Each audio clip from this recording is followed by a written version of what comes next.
बिल्लाहि मिनश्शैतानिर्रजीम बिस्मिल्लाहिर्रहमानिर्रहीम। अस्सलाम वालेकुम, मैं हूँ मुअज़्ज़म अली। आप देख रहे हैं मेरा यूट्यूब चैनल अल्लाह करीम मेरे चैनल में सब बहन भाइयों के खुश आमदीद। चैनल मेरे को लाइक सब्सक्राइब कर देना है और एक बार दुरूद शरीफ पढ़ लेना है। दुरूद शरीफ बहुत से अला मुहम्मद व आला आलि मुहम्मद, अल्लाहुम्मा सल्ली अला मुहम्मद व आला आलि मुहम्मद। बहन भाइयों, अगर आप चाहते हैं अल्लाह कामयाब कर दे, इस दुनिया में भी कामयाब कर दे, आखिरत में भी कामयाब कर दे, तो फिर दुरूद शरीफ कभी नहीं छोड़ना। 3 काम करने वाला आदमी इस दुनिया में भी कामयाब है, आखिरत में भी कामयाब है, कब्र में भी अल्लाह पाक उसको हर तरह की सज़ा से, यानी कि उसकी सेफ्टी होगी, वहाँ पे भी वो कामयाब है। तो बहन भाइयों, वीडियो स्टार्ट करने से पहले एक बार फिर पढ़ लेते हैं दुरूद शरीफ। अल्लाहुम्मा सल्ली अला मुहम्मद व अला आलि मुहम्मद, अल्लाहुम्मा सल्ली अला मुहम्मद व अला आलि मुहम्मद। ठीक होगा बहन भाइयों?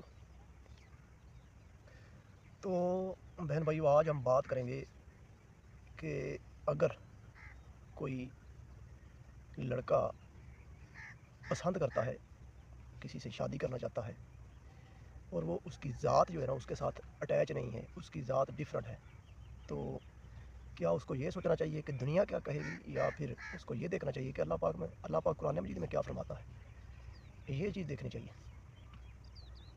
तो अगर आपके साथ भी बहन भैया कुछ ऐसा हो रहा है कि आप जहाँ पे आप पसंद करते हैं उसकी ज़ात कुछ और है और आपकी कुछ और है, आपके घर वाले इसी वजह से नहीं मान रहे कि वो जो ना ज़ात किसी और का है, हमारी और है, इसमें हमारी जो इंसल्ट है, बेइज्जती है, तो इस चीज़ को हमें क्या करना चाहिए? कुरान पाक में देखना चाहिए कि अल्लाह पाक ने कुरान मजीद में क्या फरमा दिया है। अल्लाह पाक कुरान मजीद में फरमाता है कि लड़की को भी उसकी पसंद देखनी चाहिए कि वो कौन से किसको पसंद करती है, उसी हिसाब से उसको शादी करवानी चाहिए, और लड़के को भी, यानी कि उन दोनों को अपनी अपनी पसंद देखने का हक़ है और वहाँ पे शादी करने का भी हक़ है। इस्लाम में कोई ज़बरदस्ती नहीं है, ये कुरान मजीद में फरमा दिया है। तो बहन भाइयों, इस चीज़ मद्देनज़र रख कर कि दुनिया क्या कहेगी, दुनिया से डर जाना, ना कि कुरान मजीद को तर्जुमे के साथ पढ़ना कि अल्लाह पाक क्या फरमा रहा है, और अल्लाह से ना डरना। मैं समझता हूँ कि ये जो है ना ईमान की बहुत बड़ी कमज़ोरी। अल्लाह की बात तो नहीं देख रहा कि अल्लाह पाक क्या फरमा रहा है, और दूसरों की बात को देख रहा है, या लोगों से डर रहा है कि लोग क्या कहेंगे, इसमें तो हमारी बेइज्जती है। ठीक होगा बहन भाइयों? ये चीज़ अगर वो मद्देनज़र रखेगा तो दुनिया तो कभी भी राज़ी नहीं हो सकती। तो इसी तरह बहन भाइयों, कोई भी आपको दिक्कत है, कोई भी परेशानी है, कोई भी मसला है, उसका हर मसले का हल आज से 100 साल पहले भी कुरान मजीद में था, आज भी कुरान मजीद में है, आने वाले 1000 साल के बाद भी कुरान मजीद में रहेगा, क्योंकि अल्लाह ने ये किताब ही ऐसी उतारी है कुरान पाक।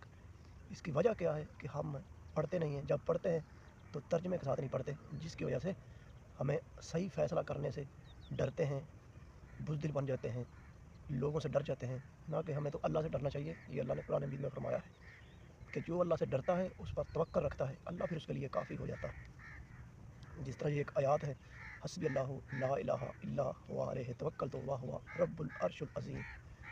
इसी तरह एक और भी है, हस्बुनल्लाहु व निअमल वकील।